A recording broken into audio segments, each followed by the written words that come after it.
Our next guest I met 30 years ago. I was a young reporter, and a few years later I traveled to Los Angeles to cover Dr. Henry Lee at the trial of the century. The Connecticut crime-solving legend is still going strong, training a new generation of forensic experts. And he's 84 years old and super busy. Yes, Dennis, I'm still working. You still work? I'm still working. I'm still working. How many hours a day? Probably 14 to 16 hours a day, 7 days a week. Every single day. And you've been doing This is the office of the esteemed Dr. Henry Lee.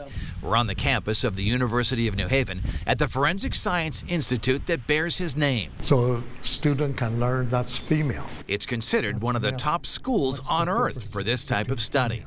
Lee helped get it built and donated $1 million to the project. So this become a national, international training center. We specialize in training law enforcement officer. Lee has been a crime fighter and a crime solver for more than 60 years. Born in China, he later became a police chief in Taiwan before coming to America. I usually tell them when I first come to this country, 1964, I don't even speak English. I say, this is the beautiful, one of the best country, but you have to work hard.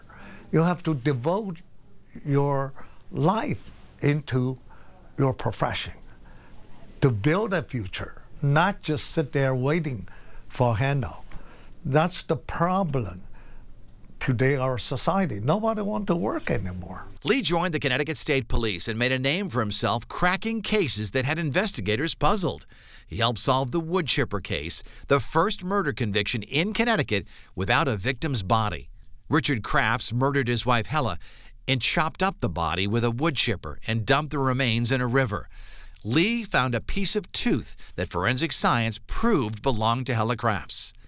Lee was also called in to help in some nationally known cases like that of Jeffrey Dahmer, which is riveting viewers right now on Netflix these days.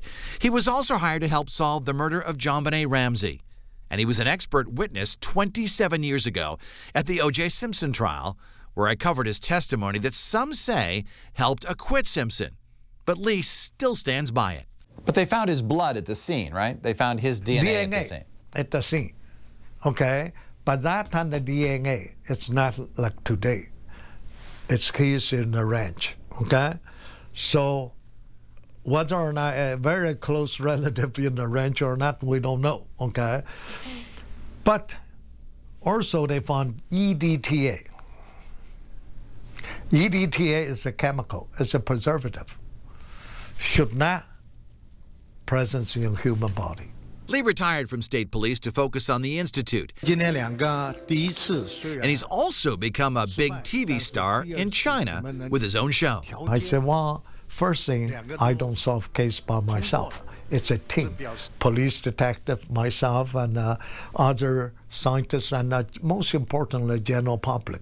We have to work together. It's one of the biggest shows on TV over there, though, right? Oh, yeah, become the biggest. There's millions of viewers every night. So that's the program called Challenge the Impossible. Lee is still called in to help on tough cases, and at the top of his bucket list is to answer the unanswered questions of the assassination of President John Kennedy, which he says was poorly investigated when the crime scene was still fresh.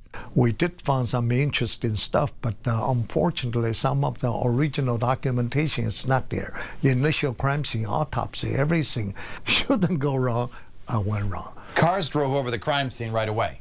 Yes, exactly. The evidence, crucial evidence, wasn't collected.